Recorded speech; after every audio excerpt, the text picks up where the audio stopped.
Hey everybody! In this video, I'm going to talk about things that I've learned while living here in England. To plan better and be patient. Patience is not a virtue that I possess naturally. It's something that I've definitely had to learn as I've gotten older, and it's something that I am not used to having to have.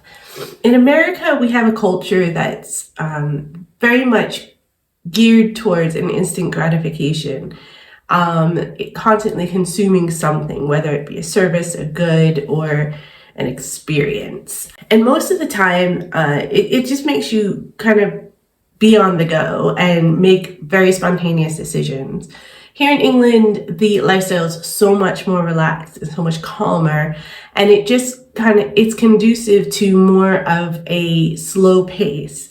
And so you don't have to make decisions on the fly. You don't have to make a decision right away, and you can really think about the future and really think about each choice that you're making. And that, of course, will lead you to making better choices, hopefully, in the long run, and will also teach you how to kind of just plan ahead a little bit more and be patient that things will happen at a certain time. It's just not something that I'm used to. But I am very, very glad that I'm learning how to do all of that better, because I feel like I have just a better understanding of where we are in our life and a better understanding of where we're going in our life, which I've always strived for. So I'm very, very excited to acquire those skills here, living here in England. The second's a little bit more practical because you need these skills in order to know what's going on in England.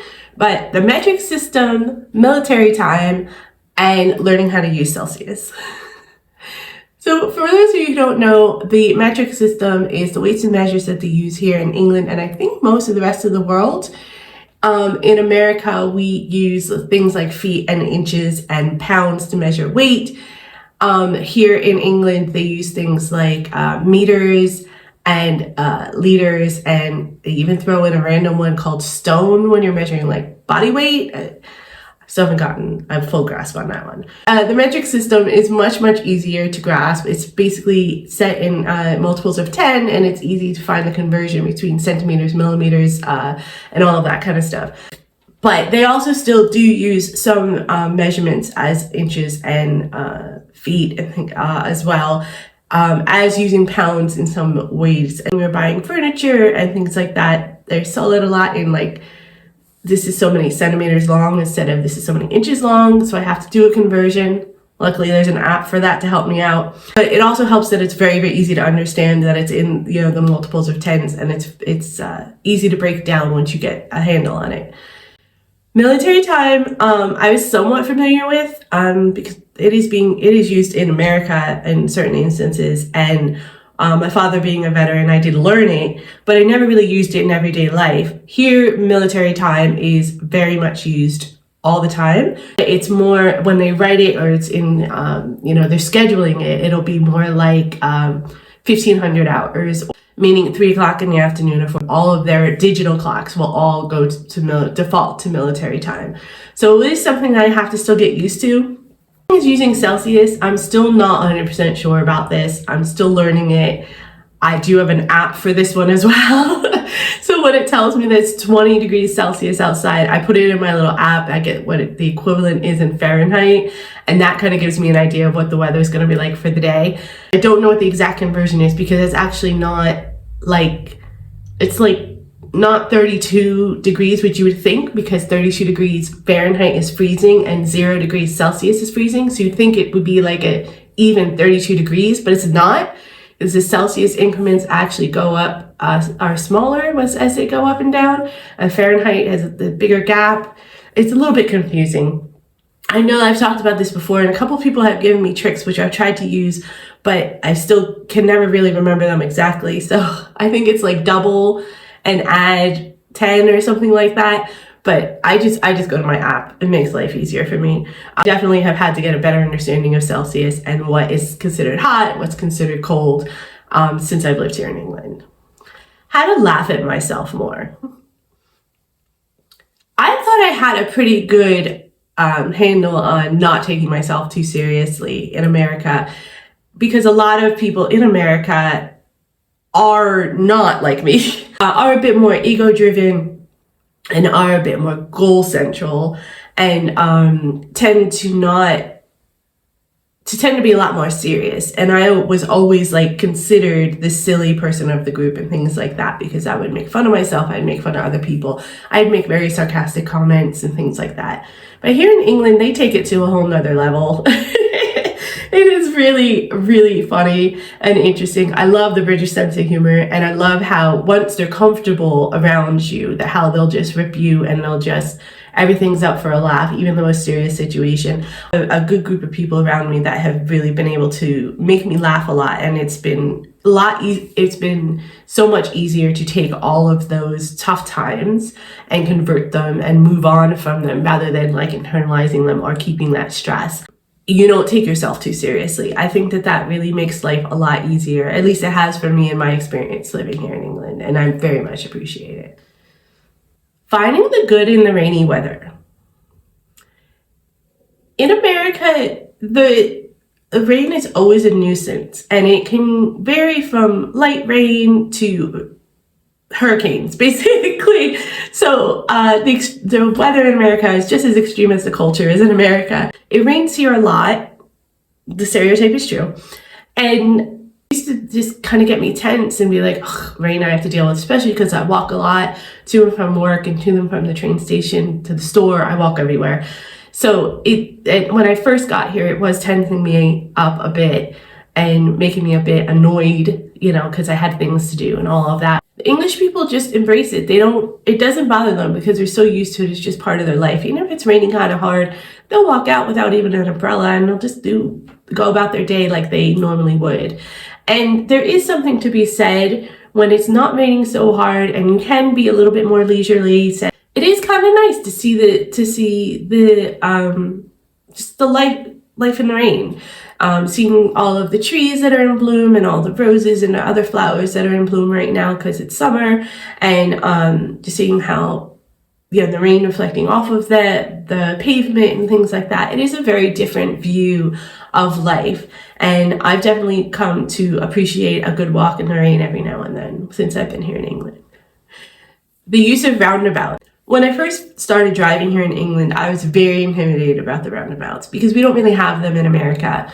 And we have traffic lights and intersections. That's how I grew up. That's how I learned how to drive. And the thing is about roundabouts, if you're not familiar with them, is a constant flow of traffic. And they're really, once you get the hang of it, they actually make a total amount, like they're so much more logical than traffic lights are. And unless you get someone who's really being a dick, most people are pretty forgiving. Maybe it's just me because I still have like the provisional and learner tags on the car when I'm driving. But most people are pretty forgiving if you make a mistake. And the great thing about if you make a mistake, you don't have to like go down the road and find a place to pull out and turn around and get on the other side of the highway or anything like that. You just go around the roundabout again. It's actually not that hard. And now that I've got a better handle on roundabouts, even the bigger ones that you have multiple lane roundabouts and stuff, they're actually not that bad. I've come to have a little bit of appreciation and a not so negative view of them. A better work-life balance. As I alluded to earlier, America is just a very instantaneous culture. We're constantly expected to be on 24/7 in one capacity or another.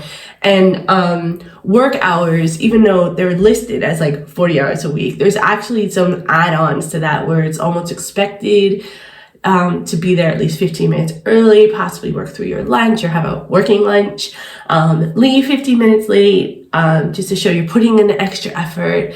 And there's a lot of jobs where you have like on-call hours that are added on top of it, and you've got to work some holidays and things like that. So you're really expected to work a lot in America. Here in England, there's definitely a better balance of work and home life. And if you are having an issue at home where you do need to kind of adjust a little bit, work is typically very conducive to that and wants to help and work out with you how you can do both at the same time, and how you can be there for your family or whatever's going on, but also still maintain your position. There's a very workers first culture here. There's so much tension surrounding work in America, as well as the long hours. And I just think that they have a better handle on this work-life balance here in England. And because of that, it's kind of given me a bit more just insight into having a better work-life balance in my own life, making sure that I'm not bringing work home with me, making sure that, if I'm having a bad day, I do something to shake it off, whether it's play some music or take a walk, or at least just, recognize it a little bit easier, because I have the time to kind of come down from the day and recognize it. And it gives me a better family life and a better home life. And I really, really appreciate that. How to relax in general. The English know how to relax, okay? They definitely have a cornerstone on how to relax. You always have a cup of tea and calm down, or that whole keep calm and carry on attitude that's left over from, I believe that's left over from World War II. And I think it's a really good, it's just a good perspective on life, because it can always get worse and things will work out eventually. Most things are not insurmountable if you just figure out how to get there. And they have a really good atmosphere and community about how just to take the time to appreciate your life and just take time to relax and enjoy. A lot of people on Sundays actually, get mad at me when I'm like, I can't get to the store after like 5 o'clock on Sunday or something like that. I can't do my grocery shopping, and it's frustrating me because that's what I'm used to. And people will be like, people deserve to go home and have dinner with their families. And they're absolutely right. It's just, of course, that American mentality got switch off of having an instantaneous 24/7 culture. But I do appreciate it a lot. I appreciate that the government recognizes that people should not be working 24 hours a day, 7 days a week. That it recognizes that people deserve time off for holidays and things like that to be able to relax and recharge. And I really do appreciate all of that. And I've learned to relax a lot better and recharge a lot faster here in England because I have much more downtime. So when I am having a long, busy day, I don't need a full weekend to recover like I do in America and still feel tired. I really appreciate the fact that I've learned how to relax a little bit more since I've lived here in England. Self-confidence. This might just be a lot more personal to me because of my specific unique story and moving here in my middle life and as a parent and things like that. But I've definitely learned a lot more self-confidence since I've been here in England. I've learned how to assert myself better, how to articulate myself better, how to explain myself in a much more concise and direct manner, because I have to in order to assimilate and learn how to live here in England. I think it's actually benefited me coming here with having a child, because I'm forced to learn those skills so that I can pass those skills on to her. And I'm forced to show a little bit more confidence than I might have if I was on my own, because I have to show her that it's feasible, that it's okay, and that it's not gonna ruin your life having this big, massive change in your life. It's made me feel like I've become a better parent, like I've become a better partner, like I've become a better friend, and I've also just become a better person. I recognize when I need to stop and take a break, like when I'm spending a day responding to comments and then I'm pissed off at the end of it. Might just be that I need to take a break from the comments. England's been just really, really amazing to me overall, and it's given me a skill set and tools and a perspective of myself that I never would have had otherwise. And I am eternally grateful for all of the positives that I've been able to take away from living here in England. And I hope that the mountain just gets higher and higher, because the more challenges you have, the more room you have to grow. And I'm learning to embrace that rather than to be scared of it. And I think that's the most amazing thing about my journey here in England, at least so far.